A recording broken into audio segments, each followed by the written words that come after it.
Yes, hello guys. Ndashimira abo bamaze gukora subscribe kuri no YouTube channel ya Afro Keys. Nanabwira utarakora subscribe ko yakora subscribe. Tukaba tumugiriraho ku gihe kandi video zamufasha mu buzima bwa buri munsi. Ikintu nanga ngiye kwereka ukuntu wacekinga YouTube channel yawe nimba iri monetize. Ari igihe ushobora kujya kugura YouTube channel zikuri monetize kwa kubana ko ifite sub igihumbi ukagira ngo iri monetize cyangwa ubona ifite ama views menshi. Namanga ngiye kukwereka akantu wazajya ukora mbere yuko kugira ngo umenye neza ko ya YouTube channel iri monetize. Akantu tugiye gukora ahangaha nuko tugiye kujya kuri koresha browser yita Chrome. Ingira ahangaha. Noneho numara kujya kuri Chrome ubona ibyo ngiye kubereka ko ndi kuyikoresha. Wazo wandikemo hano ijambo elozo nati com YouTube nyine mu ijambo rihinye cheka. Okay, noise ugande kuri enter tegereze uzo kuri no website ya mbere ibanza. Noneho urazamo hano hantu habanza ushyiremo link ya YouTube channel. Dusubire inyuma tujye kuri YouTube yanjye. YouTube yanjye turaza kuri buno budomo butatu tukande kuri share then ducopy ino link tujye kuyipastingamo muri ya browser yacu. Akandukana uyipastinge mbere yo gukanda into banza ungizemo ino mibare baguhaye 3 0 2. Noneho nagize wandikemo enter urategereza biterwa na network ufite. Tegereza rero ikintu baguha nandi gusa turakora subscribe kuri no YouTube channel ko wakora subscribe tuntu twubwenye tukugeraho. Nabona ko baduhaye data zigendanye na YouTube channel yanjye.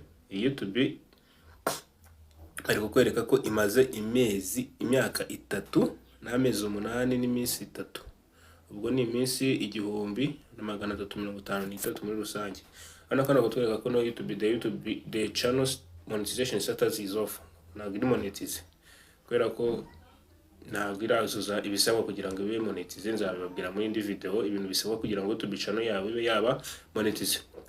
Ntabwo byatugendeshije ahangaha no kujya kureba no gucekinga ko iri monetize. Tonye ko itari monetize ahangaha then nakwereka video ya uploadinze ni 333 subscribers 2500 kandi abezike ibo monetize imaze kugira subscribers 1000 rero ko ari ibindi bitaruzura nagira monetize ngira ngo komeze neri nkonga gira aba video zanjye kugira ngo ndebe ko nanjye yaba monetize. Noneho kaducekinge indi YouTube tuzi iri monetize. Yengeye gucekinga ahangaha niyo musore ndi gukurikira unda cyane uri gukora utuntu tw'ubwenye twafasha aba YouTubers bashyashya bita Gatari Fred. Ntabwo ndakumukurikirana itaza one fast. Tubuze tujye kuri YouTube channel ye tukandi kuri bwa budomo butatu dukore share dukopie link. Link noneho tuze tuyipastingemo hahandi tuyipastingemo Gatari Fred YouTube channel again dukande za code baduhaye 789 dukande enter. Ibintu ujye bikora witonze bikurikirane neza tuzagira ikosa ukora kagira ngo ntabwo bikora. Ibintu birakora cyane kuko biba bikeneye ko wamenya amakuru ya YouTube channel yawe. Bana Gatari Fred we ko YouTube channel ye iri monetize video uragaragaza ko zikoresha ari ize bwite ziri original nano uzabona ko ama ads cyangwa se ama advertisement yo muri YouTube yashiraho. Urabona we subscribers zirabigaragaza ama video ya uploading mu mwaka gusa cyari kigendeye no kureba ko iri monetize. YouTube ye ikaba imaze we imyaka 2.